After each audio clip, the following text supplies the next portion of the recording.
no améis al mundo, ni las cosas que están en el mundo. Si alguno ama al mundo, el amor del Padre no está en él.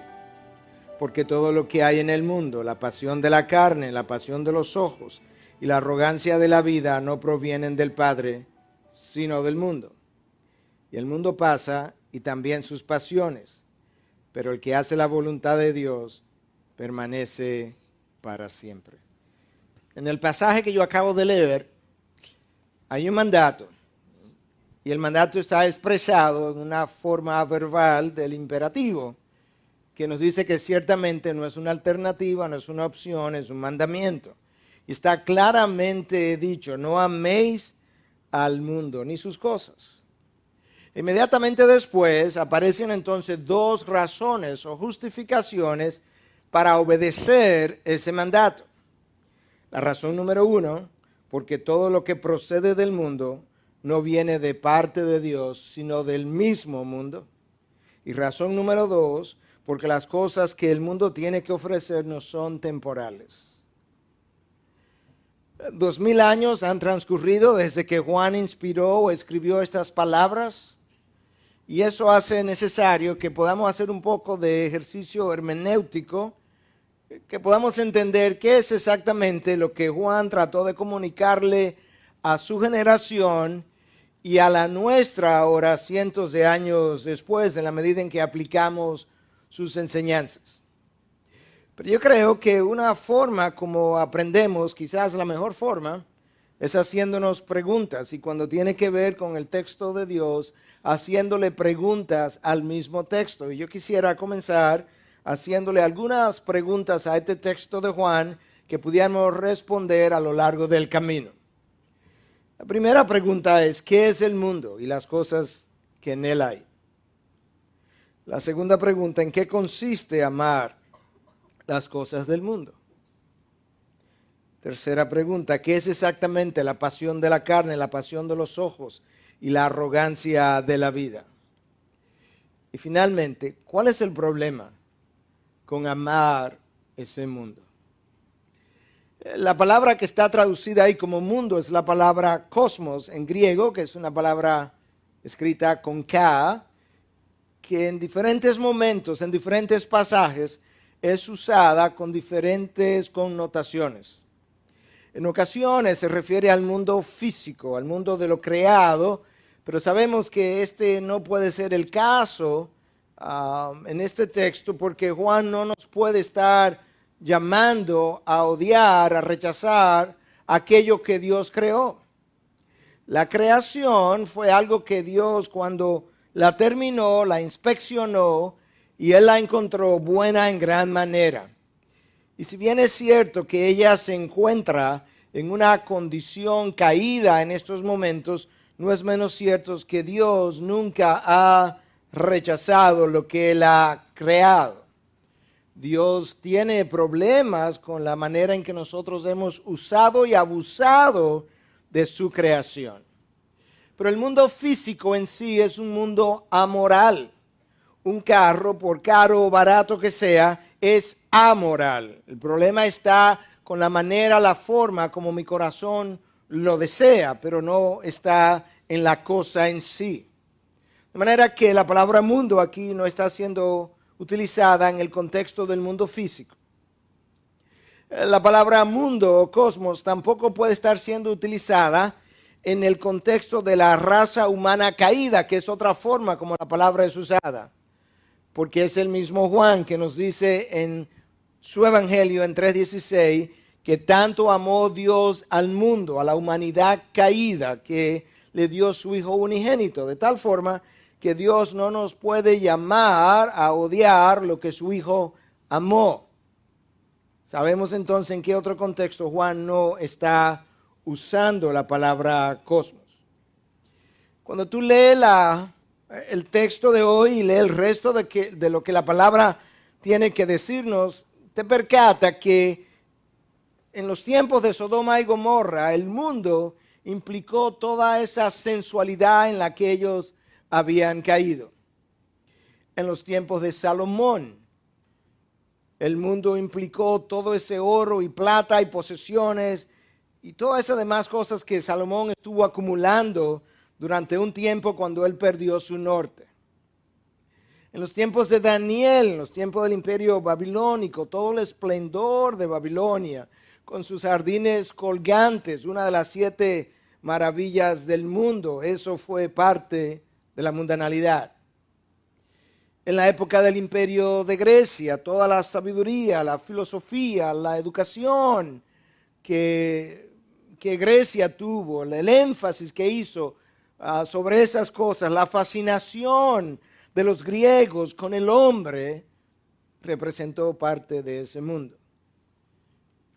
Después de Darwin, la manera de pensar ateísta, de que Dios no creó este planeta o este universo en el que existimos, que no necesitamos de Dios, que es posible vivir sin Él, eso representa parte de lo que es el mundo. Y es a todo ese sistema que yo acabo de describir, a lo que se refiere Pablo en Romanos, cuando nos dice en el capítulo 12, no os adaptéis a este mundo, a sus corrientes de pensamientos, a su forma de ver y de hacer las cosas, de poner énfasis en las cosas temporales.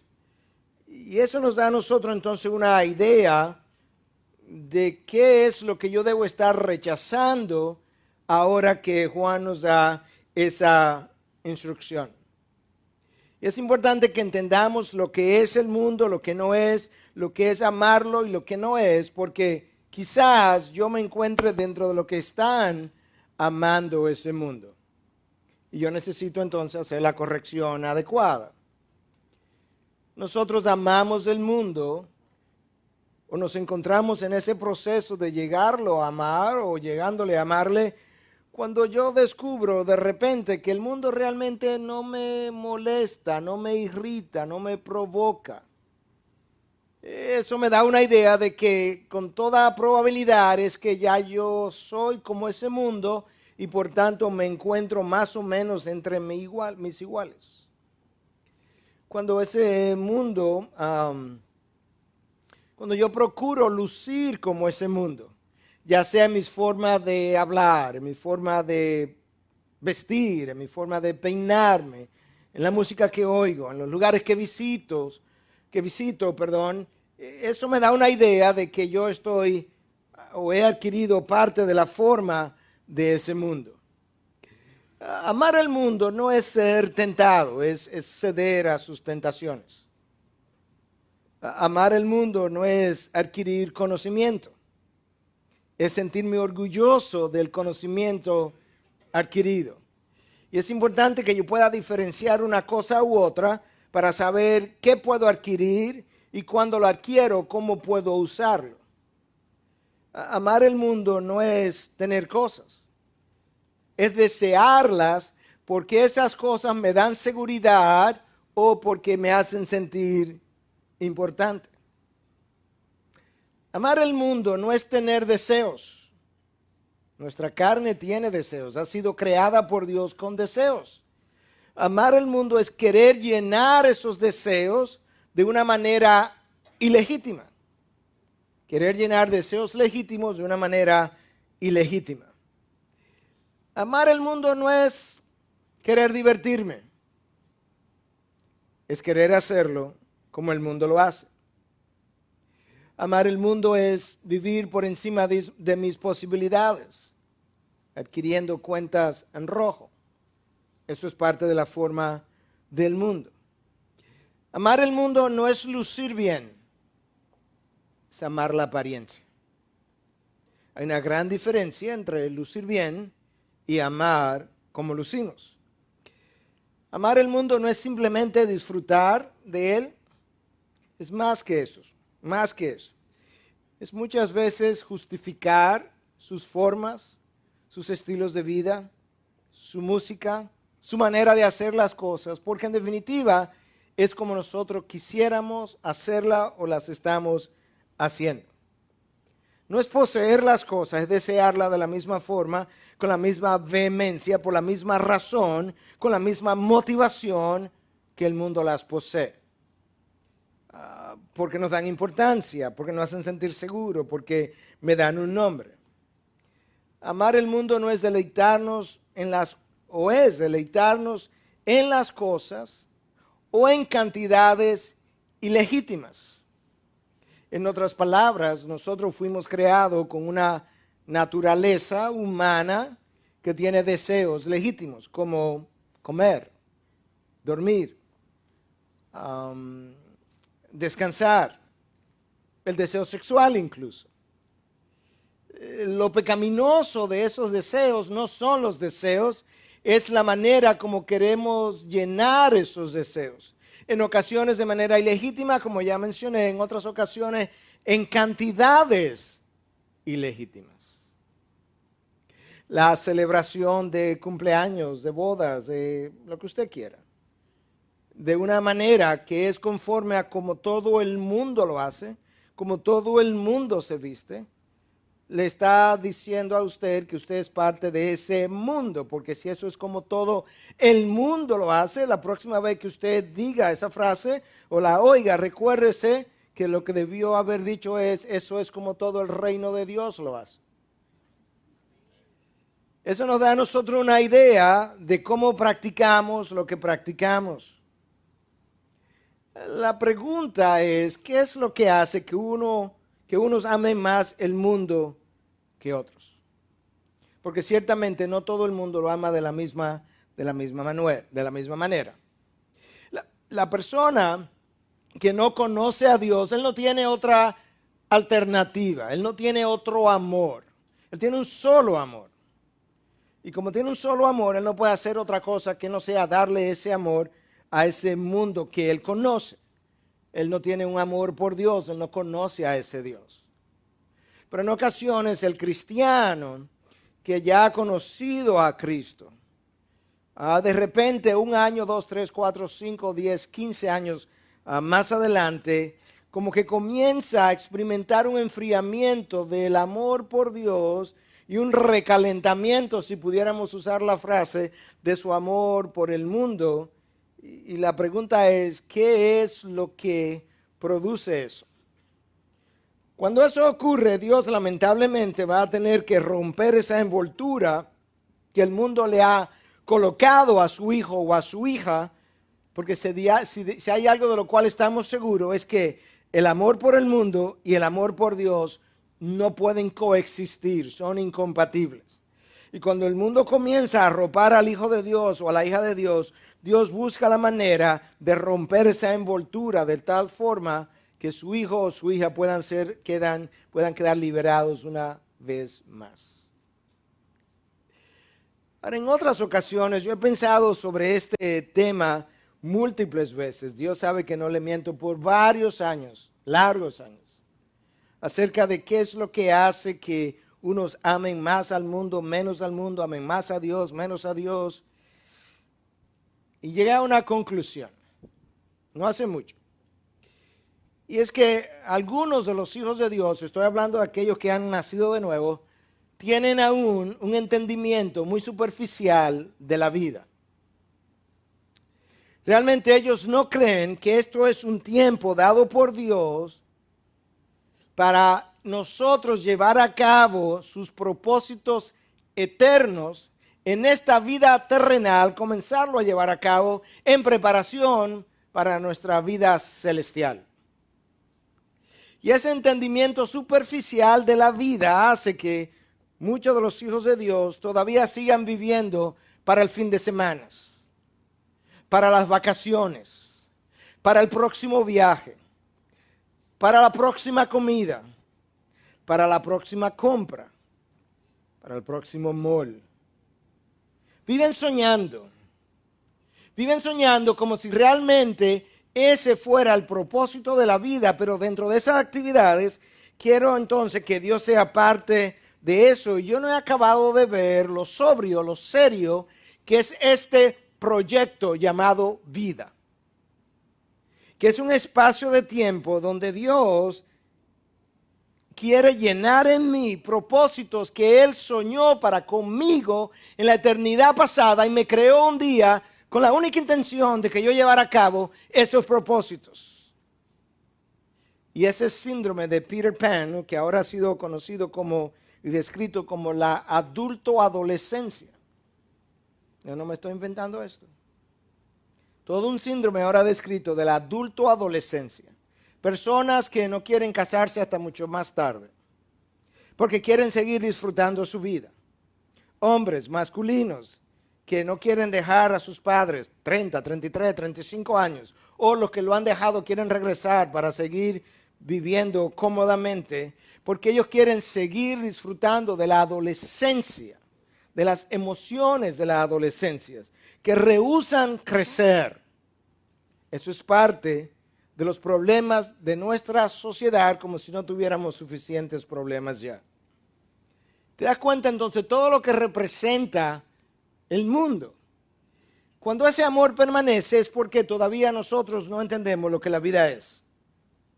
La vida es una tarea dada por Dios, donde yo estoy supuesto a llevar a cabo y vivir propósitos eternos. Y yo creo que no hay nada como el sufrimiento y el dolor para profundizar nuestras vidas. A veces hemos sido demasiado pampered, demasiado cuidado, protegidos. Y por tanto tenemos una idea muy superficial de lo que esta vida es. Entonces en esta vida que estamos viviendo, si tenemos un entendimiento superficial, somos presas fáciles del enemigo. Cuando Satanás viene a tu vida, él no te dice, mira, ¿tú quieres disfrutar un poco del mundo, de las cosas que a Dios no le agradan? Satanás no te va a decir eso. Eso sería obvio, eso sería muy fácil de cualquier persona poder rechazarla. Un baby espiritual de 3 días de nacido, espiritualmente hablando, pudiera darse cuenta de esa tentación y rechazarla. No, él te va a decir, ¿sabes qué? ¿No quisieras tú un poco del mundo sin perder a Dios? Eso es como él te lo va a presentar, y entonces la oferta viene con sus excusas, justificaciones y razones que mi carne le encanta comprar. Porque mi carne siempre tiene efectivo para las ofertas. Esa es la carne. No podemos pasar por alto que el mundo no es solamente ese mundo de la sensualidad que viene a nuestra mente cada vez que pensamos en él. No, el mundo es mucho más que eso. Tú puedes tener ideas intelectuales tan mundanas como los placeres sexuales. La idea intelectual o el intelectual que niega a Dios es un mundano. Eso es como el mundo piensa. La persona que comienza a colocar la palabra de Dios en un segundo plano y piensa que estrategias y formas del mundo van a tener el efecto de transformación que la palabra no ha podido tener, él se ha acomodado al mundo. El médico cristiano que solamente cree en su ciencia es un mundano. El psicólogo cristiano que pone más importancia en su psicología que en el poder de transformación de la palabra de Dios es también un mundano igual que cualquier otro. Cuando hablamos de la palabra secular, viene del latín seculum, que significa this worldly, esta mundanalidad, este mundo, el aquí y el ahora, como pensamos y actuamos y vivimos para el presente sin ninguna consideración para el futuro. Eso es este mundo. Es ese mundo el que le es atractivo a nuestra carne. De hecho, recordamos el miércoles como Gálatas 5:17 dice que todos los deseos de la carne son contra el espíritu. Todos. La carne nunca ha experimentado un deseo que no sea contra el espíritu. Y todos los deseos del espíritu son contra la carne. Y yo quiero enfatizar eso porque la primera vez que yo dije eso en un pasado reciente hubo toda una ola de que lo que el pastor dijo. Y yo decía el miércoles que en esa ocasión yo dije, no, yo no dije eso, fue Dios que lo dijo. Yo solamente lo repetí. Todos los deseos de la carne son contra el espíritu, todos. Y lo del espíritu contra la carne. Ahora, todo eso que yo acabo de decir tiene un peso, tiene una importancia, no es algo fácil de digerir, pero cuando tú consideras la implicación de eso que yo he estado exponiendo, de acuerdo a lo que Juan nos dice, entonces las cosas se ponen todavía mucho más difíciles. Porque lo que Juan me dice es que si tú amas al mundo, el amor de Dios no está en ti. El amor de Dios no está en mí. ¿Qué significa eso? Que el amor que Dios tiene por el hombre no está en mí. Algunos piensan que significa eso. Que el amor que yo tengo por Dios no está en mí. Otros piensan que significa eso. Yo creo, junto con otros que leí, John Stott es uno de ellos, que ese sería el contexto más apropiado, que el amor que yo debo tener por Dios no está en mí, porque lo que Juan está tratando de hacer es contrastar el amor que yo tengo por el mundo con el amor que yo puedo tener por Dios. Y él dice, si yo tengo amor por el mundo, entonces el amor por Dios no está en mí. Pero todavía la implicación de eso va más allá. Es que si el amor por el mundo está y el amor por Dios no está, es que yo no soy creyente. Que es la preocupación de Juan a lo largo de toda su carta. ¿Quién es y quién no es? De hecho, el domingo que viene vamos a estar arribando al versículo 19 de este capítulo 2, donde Juan dice que hubo un grupo que salió de ellos, pero que no eran de ellos, porque ciertamente si hubiesen sido de nosotros, hubiesen permanecido con nosotros. Este es el tema recurrente de Juan. Y eso nos lleva a nosotros a pensar seriamente acerca de a quién amamos, qué amamos, cómo amamos lo que amamos. ¿Dónde está la evidencia de que realmente amamos a Dios y que no amamos el mundo? Juan nos introduce el tema y nos dice que el que ama al mundo no ama a Dios, para luego entonces explicarnos un poco mejor a qué es que él se está refiriendo cuando habla de ese amor por el mundo. Y en el versículo 16, él dice, porque todo lo que hay en el mundo, la pasión de la carne, la pasión de los ojos y la arrogancia de la vida no proviene del Padre, sino del mundo. ¿Qué es eso de la arrogancia de la vida, o la pasión de la carne, o la pasión de los ojos?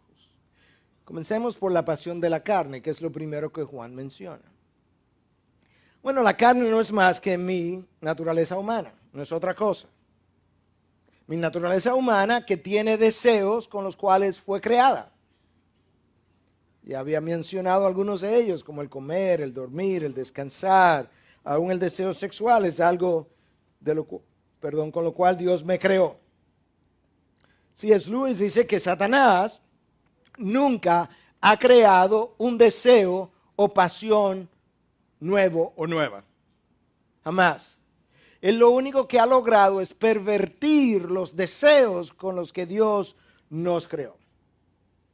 Entonces, mis deseos de la carne, naturales, producto de ser una creación de Dios, le vamos a llamar deseos. Pero Juan no habla de deseos de la carne, sino la pasión de la carne.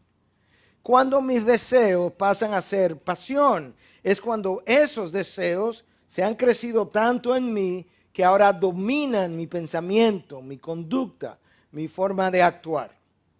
La palabra es epithemia en griego. Esa palabra es usada 38 veces en el Nuevo Testamento. Y 35 de las 38 veces la palabra es usada con una connotación negativa. Solamente 3 veces en Lucas 22:15, Filemón 1:23 y 1 Tesalónica 2:17, solamente en esas 3 ocasiones la palabra usada de forma positiva. Pero para darle una idea, cuando yo como en exceso, cuando yo duermo en exceso, cuando yo descanso en exceso, eso es parte de la pasión de la carne, porque esas cosas han comenzado a controlarme, ya yo no sé dónde parar, y ahora esos deseos que se oponen a mi espíritu comienzan a debilitar los deseos que mi espíritu tiene por las cosas de Dios, y ya han dejado de ser deseos normales de la naturaleza humana y han pasado a ser pasiones pecaminosas. ¿Y qué es lo que permite que los deseos se conviertan en pasión? ¿Qué es lo que hace que esto que es un deseo legítimo de la creación de Dios pase a ser una pasión pecaminosa de la misma creación de Dios. Es la ausencia de dominio propio en nuestras vidas. La ausencia de ese fruto del Espíritu, la ausencia de la cultivación de lo que es una vida en el Señor, donde el fruto del Espíritu se ha producido en mí de tal forma que ahora yo puedo contener mis deseos pecaminosos. Ahora yo no voy a ceder a mis pasiones. Ahora yo tengo el control para decirle no a lo que mi carne desea. Mi carne siempre deseará cosas. Lamentablemente, cuando mi carne la desea de una manera intransigente y me hace ceder a sus peticiones, eso es cuando mi deseo con el que Dios me creó pasó a ser una pasión pecaminosa, y de esa pasión de la carne Juan nos habla. Escucha al apóstol Pablo escribiéndole a los Corintios en su primera carta, capítulo 9, versículos 26 y 27. Por tanto, yo de esta manera corro, no como sin tener meta. De esta manera peleo, no como dando golpes al aire, sino que golpeo mi cuerpo y lo hago mi esclavo, no sea que habiendo predicado a otros, yo mismo sea descalificado. ¿Qué es lo que Pablo está diciendo? Pablo está diciendo que él reconoce que su cuerpo tiene deseos pecaminosos, pero yo no voy a permitir que mis deseos se sobreimpongan de tal manera que yo voy a golpear mi cuerpo. Va a haber ocasiones en que mi cuerpo va a querer comer y yo le voy a decir no. Va a haber ocasiones en que mi cuerpo va a querer dormir más de la cuenta y yo le voy a decir no. Va a haber ocasiones en que mi cuerpo va a desear, va a tener deseo sexual de intimidad, aún dentro del ámbito del matrimonio, que es la única forma legítima de hacerlo.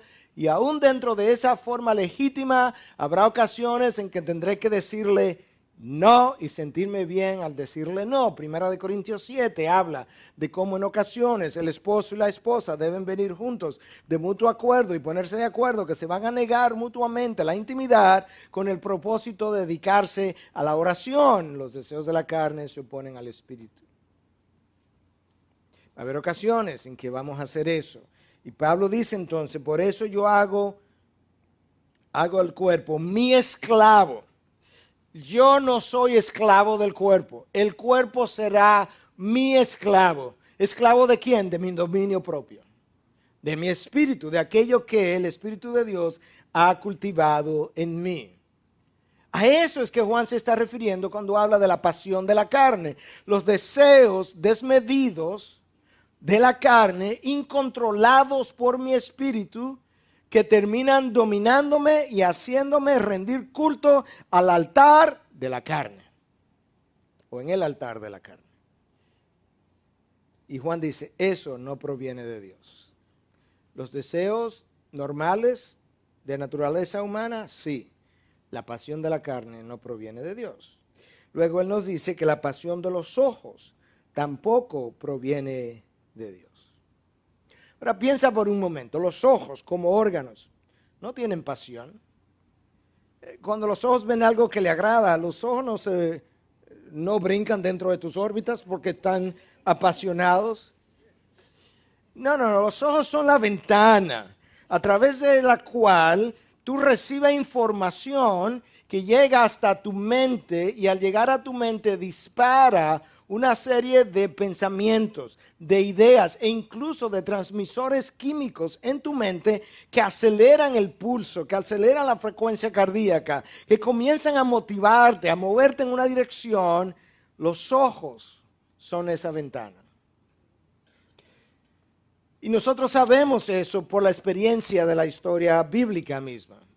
En el libro del Génesis, capítulo 3, versículo 6, tú lees lo siguiente, que Eva vio que el árbol era bueno para comer y que era agradable a los ojos. Eva vio el árbol, entró la información y comenzó a pensar, la verdad que luce buena esta fruta. Nosotros seguimos leyendo en la historia bíblica, llegamos al libro de Josué, capítulo 7, versículo 21, donde se nos habla de Acá.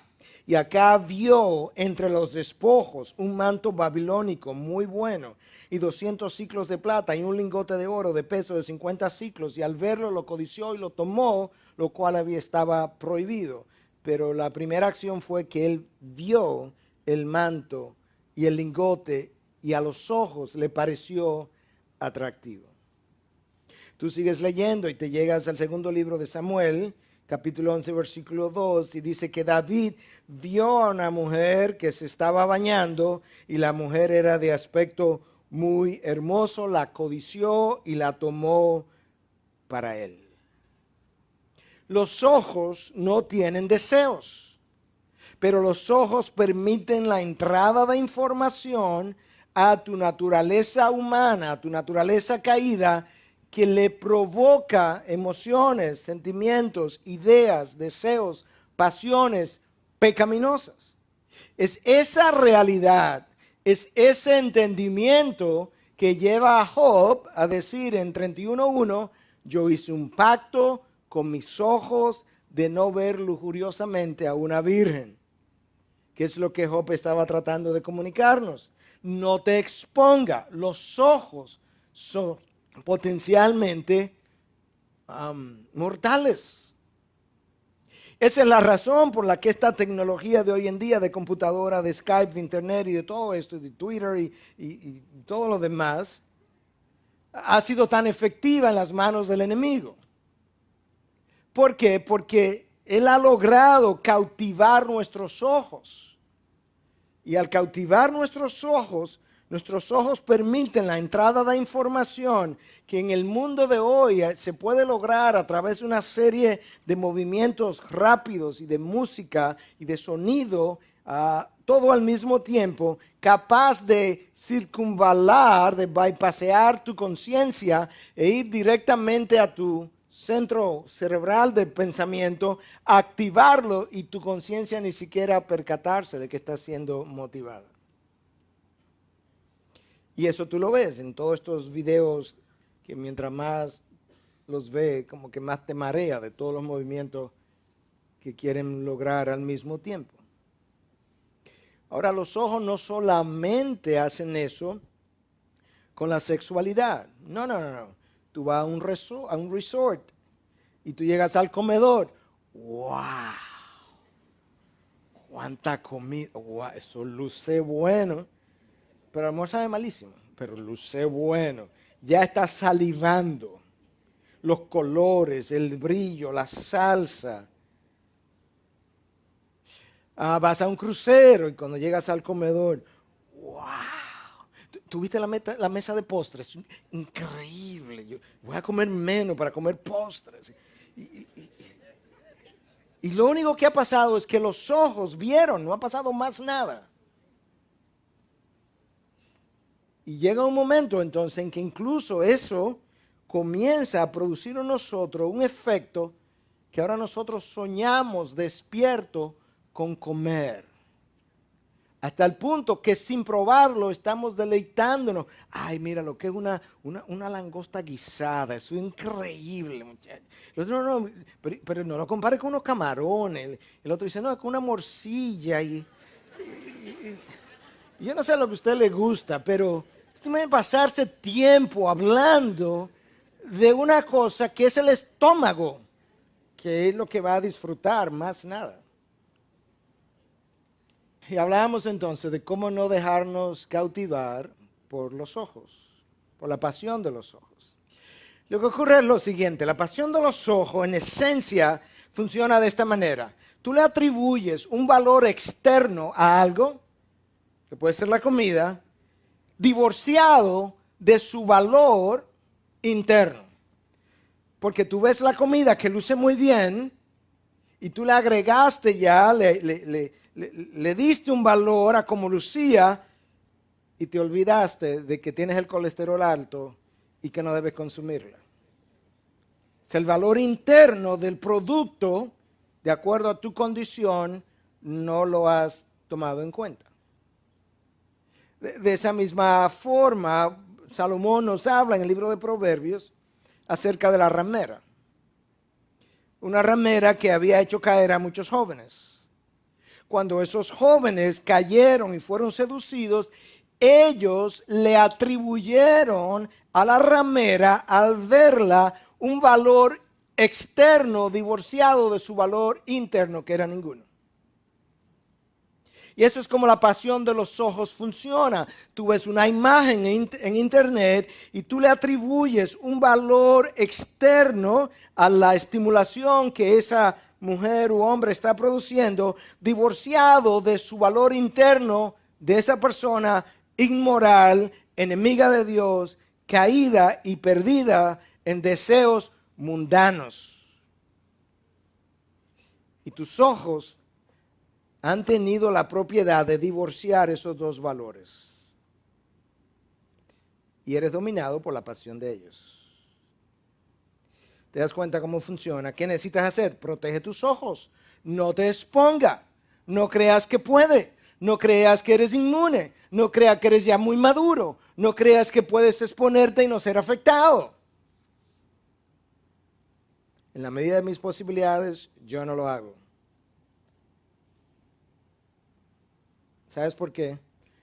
Porque aquel que crea que está firme, cuídese de que no caiga. Cuida tus ojos. Cuida tus ojos. Finalmente, Juan nos habla de la arrogancia de la vida. ¿Y qué es la arrogancia de la vida? Bueno, la arrogancia es orgullo en todas aquellas cosas en las que la vida del mundo se enorgullece. ¿Y cuáles son esas cosas? Bueno, te voy a dar algunas, pero la lista pudiera ser interminable. Apellidos, patrimonios, nuestros hijos, grave problema eso a veces.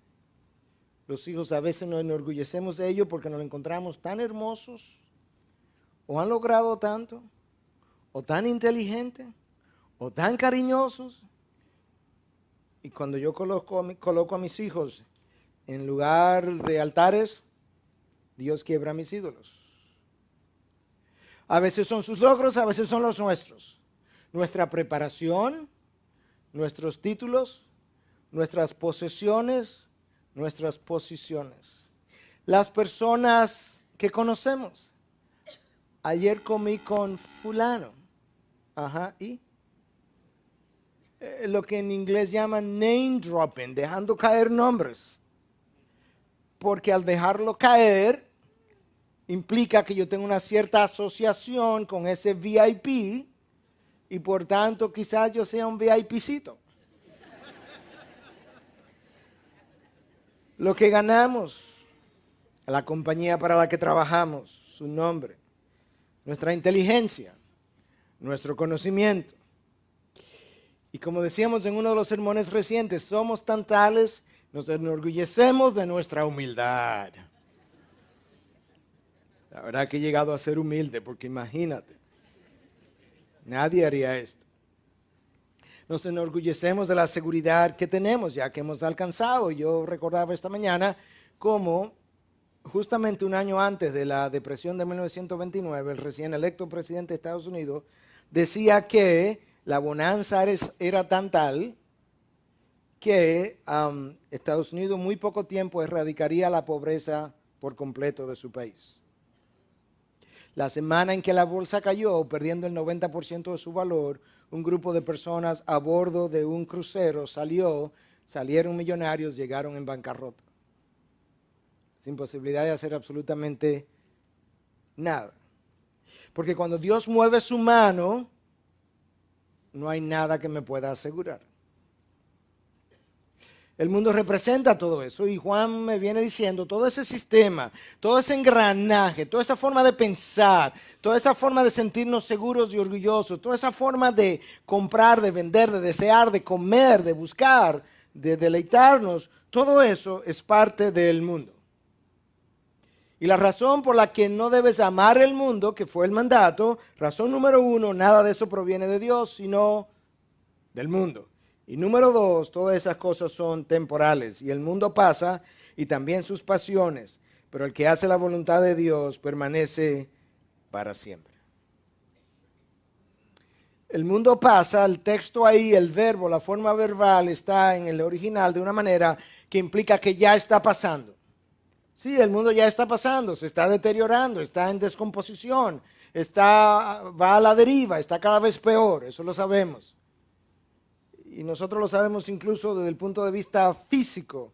Los hombres de ciencia nos dicen que el Sol, por ejemplo, esa gran estrella en combustión, formada por 3/4 partes de hidrógeno, 1/4 parte de helio, con una combustión increíble, de tal forma que en su corazón, en el centro, se estima su temperatura en 15 millones de grados centígrados.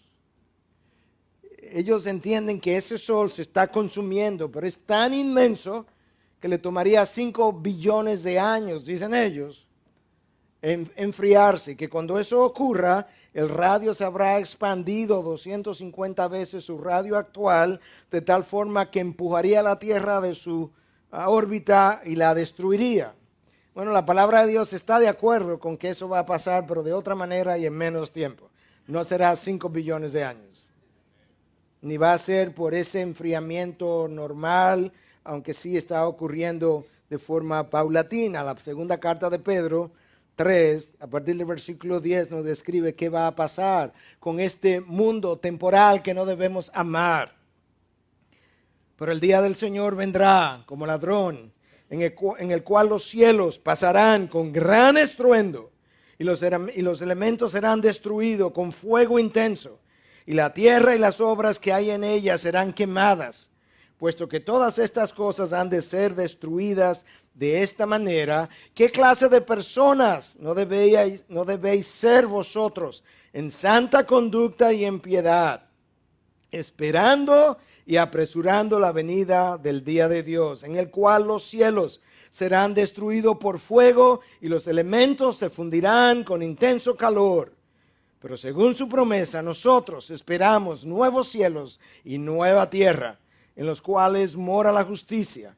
Por tanto, amados, puesto que aguardáis estas cosas, procurad con diligencia ser hallados por Él en paz, sin mancha e irreprensibles.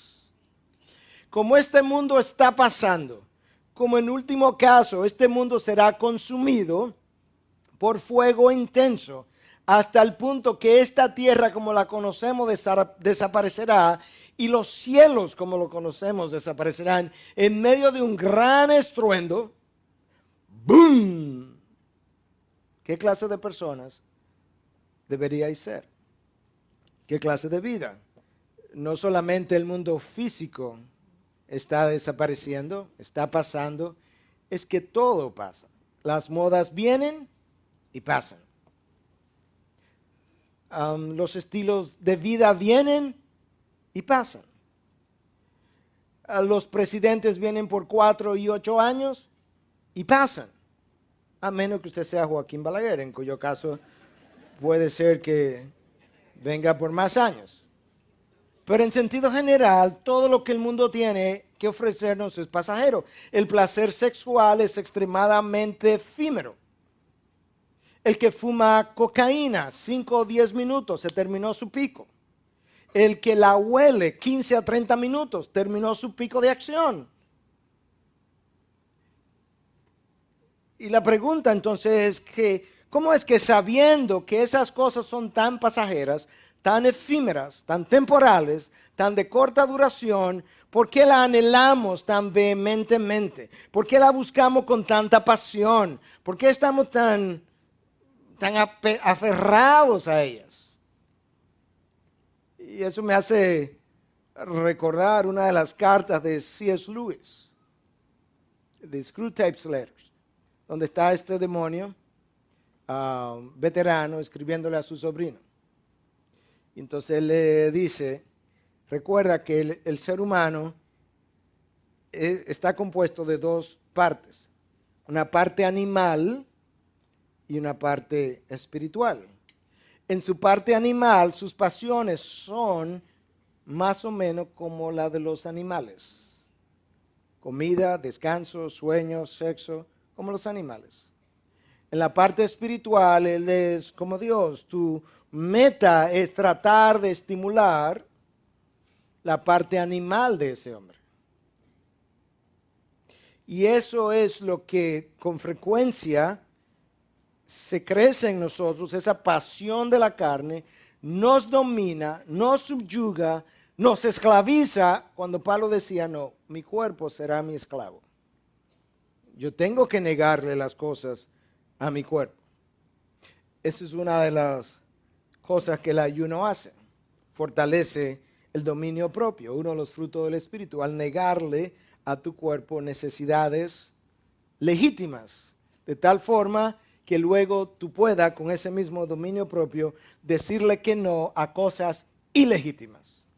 Porque si le puedes decir que no a cosas legítimas, no podrás decirle que no a cosas ilegítimas después. La pregunta es, ¿por qué la buscamos? Si son tan efímeras, tan temporales, tan de corta duración, tan de poco valor o de ningún valor. Y eso es otra área en la que yo he meditado mucho por años. Y he llegado a algunas conclusiones también que rápidamente la voy a resumir en la medida en que termino este mensaje y lo resumen. El problema es que tenemos cuerpos caídos, enfermos, con deseos enfermos, y ese corazón enfermo busca enfermizamente cómo sanarse. Déjame explicártelo de esta manera. El corazón inseguro hace todo lo posible por encontrar seguridad. Él quiere sanarse. ¿Cómo lo busca? Dinero, fama, placer, posesión, posición. Todas esas cosas que le pueden ayudar a sentir más seguro en la vida. Pero eso es ilegítimo.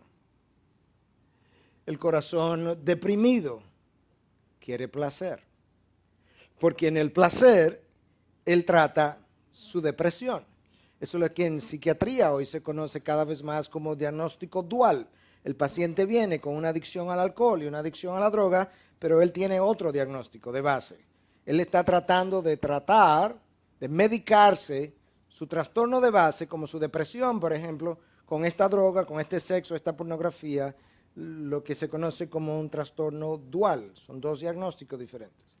El corazón ingrato está enfermo. Él quiere sanar su ingratitud, porque en su ingratitud lo que siente es infelicidad, insatisfacción.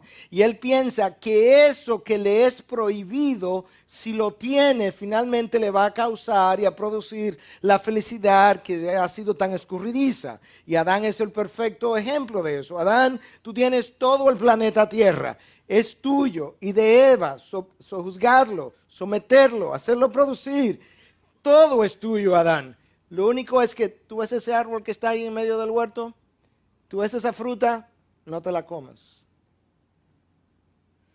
Y Adán recibe la oferta de parte de Satanás de que ciertamente el día que él se la comiera, él iba a sentirse todavía mucho más satisfecho. Si él hubiese tenido un corazón lleno de gratitud, hubiese dicho, pero si tengo todo el planeta, ¿para qué necesito un árbol, una fruta, si lo tengo todo?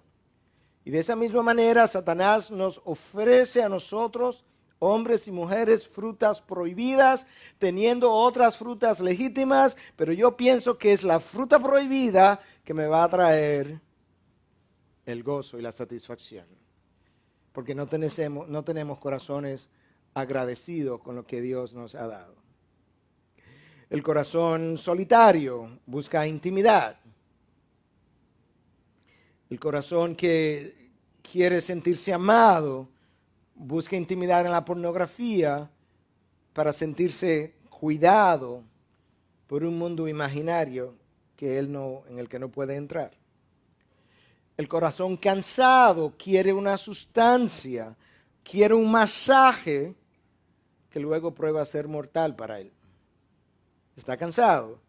Él no se quiere hacer daño, él lo que quiere es sanar, pero lo está buscando de manera ilegítima y termina haciéndose más daño. del corazón con baja autoestima. Necesita algo que le dé importancia. A veces título, a veces posesión, a veces marca, a veces dinero.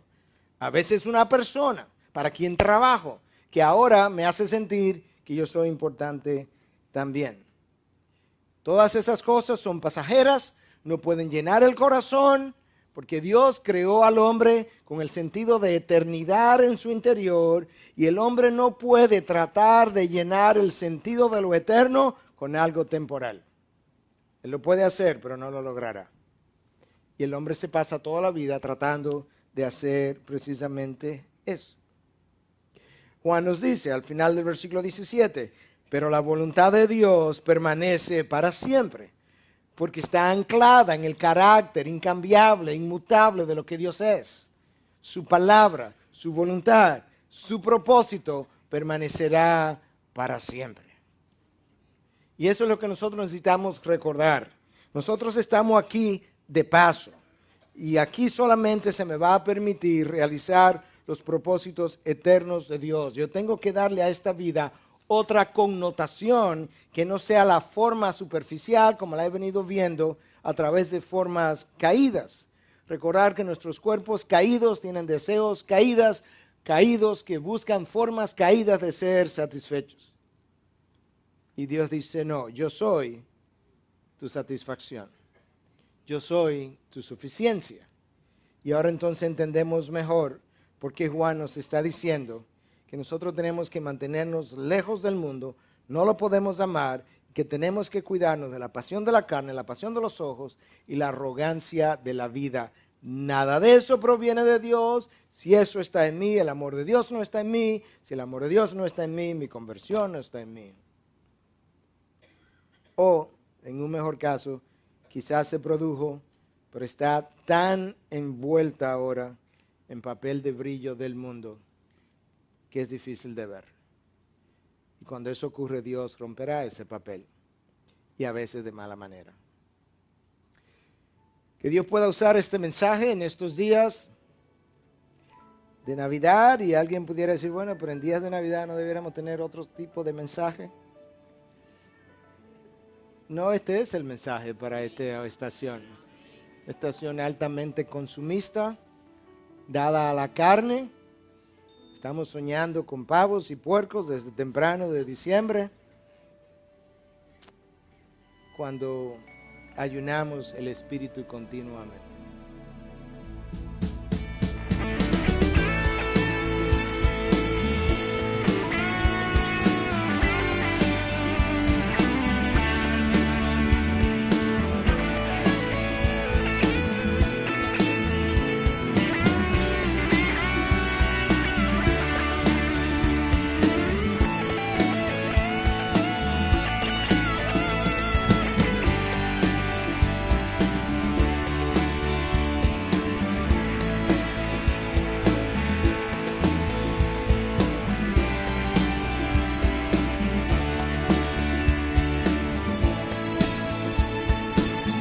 De Dios, sino del mismo mundo. Y razón número 2, porque las cosas que el mundo tiene que ofrecernos son temporales.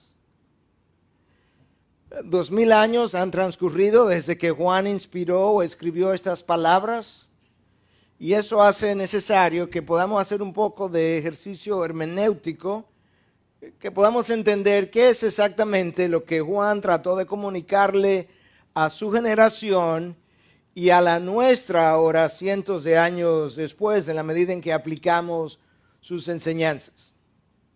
Pero yo creo que una forma como aprendemos, quizás la mejor forma, es haciéndonos preguntas, y cuando tiene que ver con el texto de Dios, haciéndole preguntas al mismo texto. Y yo quisiera comenzar haciéndole algunas preguntas a este texto de Juan que pudiéramos responder a lo largo del camino. La primera pregunta es, ¿qué es el mundo y las cosas que en él hay? La segunda pregunta, ¿en qué consiste amar las cosas del mundo? Tercera pregunta, ¿qué es exactamente la pasión de la carne, la pasión de los ojos y la arrogancia de la vida? Y finalmente, ¿cuál es el problema con amar ese mundo? La palabra que está traducida ahí como mundo es la palabra cosmos en griego, que es una palabra caída, que es otra forma como la palabra es usada. Porque es el mismo Juan que nos dice en su evangelio en 3:16 que tanto amó Dios al mundo, a la humanidad caída, que le dio su Hijo unigénito, de tal forma que Dios no nos puede llamar a odiar lo que su Hijo amó. Sabemos entonces en qué otro contexto Juan no está usando la palabra cosmos. Cuando tú lees el texto de hoy y lees el resto de lo que la palabra tiene que decirnos, te percata que en los tiempos de Sodoma y Gomorra el mundo implicó toda esa sensualidad en la que ellos habían caído. En los tiempos de Salomón, el mundo implicó todo ese oro y plata y posesiones y todas esas demás cosas que Salomón estuvo acumulando durante un tiempo cuando él perdió su norte. En los tiempos de Daniel, en los tiempos del imperio babilónico, todo el esplendor de Babilonia, con sus jardines colgantes, una de las 7 maravillas del mundo, eso fue parte de la mundanalidad. En la época del imperio de Grecia, toda la sabiduría, la filosofía, la educación que Grecia tuvo, el énfasis que hizo sobre esas cosas.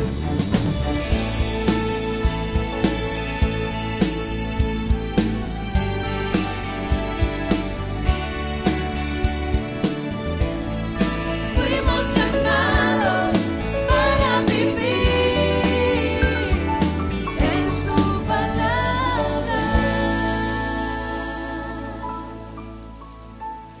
No améis al mundo, ni las cosas que están en el mundo. Si alguno ama al mundo, el amor del Padre no está en él. Porque todo lo que hay en el mundo, la pasión de la carne, la pasión de los ojos y la arrogancia de la vida no provienen del Padre, sino del mundo. Y el mundo pasa y también sus pasiones, pero el que hace la voluntad de Dios permanece para siempre. En el pasaje que yo acabo de leer, hay un mandato, y el mandato está expresado en una forma verbal del imperativo, que nos dice que ciertamente no es una alternativa, no es una opción, es un mandamiento. Y está claramente dicho, no améis al mundo ni sus cosas. Inmediatamente después aparecen entonces 2 razones o justificaciones para obedecer ese mandato. La razón número 1, porque todo lo que procede del mundo no viene de parte de cosas. La fascinación de los griegos con el hombre representó parte de ese mundo. Después de Darwin, la manera de pensar ateísta, de que Dios no creó este planeta o este universo en el que existimos, que no necesitamos de Dios, que es posible vivir sin Él, eso representa parte de lo que es el mundo. Y es a todo ese sistema que yo acabo de describir, a lo que se refiere Pablo en Romanos, cuando nos dice en el capítulo 12, no os adaptéis a este mundo, a sus corrientes de pensamientos, a su forma de ver y de hacer las cosas, de poner énfasis en las cosas temporales. Y eso nos da a nosotros entonces una idea de qué es lo que yo debo estar rechazando ahora que Juan nos da esa instrucción. Y es importante que entendamos lo que es el mundo, lo que no es, lo que es amarlo y lo que no es, porque quizás yo me encuentre dentro de lo que están amando ese mundo. Y yo necesito entonces hacer la corrección adecuada. Nosotros amamos el mundo o nos encontramos en ese proceso de llegarlo a amar o llegándole a amarle, escrita con K, que en diferentes momentos, en diferentes pasajes, es usada con diferentes connotaciones. En ocasiones se refiere al mundo físico, al mundo de lo creado, pero sabemos que este no puede ser el caso en este texto porque Juan no nos puede estar llamando a odiar, a rechazar aquello que Dios creó. La creación fue algo que Dios, cuando la terminó, la inspeccionó y Él la encontró buena en gran manera.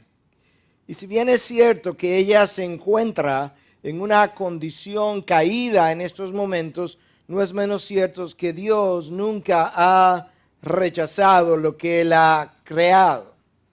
Dios tiene problemas con la manera en que nosotros hemos usado y abusado de su creación. Pero el mundo físico en sí es un mundo amoral. Un carro, por caro o barato que sea, es amoral. El problema está con la manera, la forma como mi corazón lo desea, pero no está en la cosa en sí. De manera que la palabra mundo aquí no está siendo utilizada en el contexto del mundo físico. La palabra mundo o cosmos tampoco puede estar siendo utilizada en el contexto de la raza humana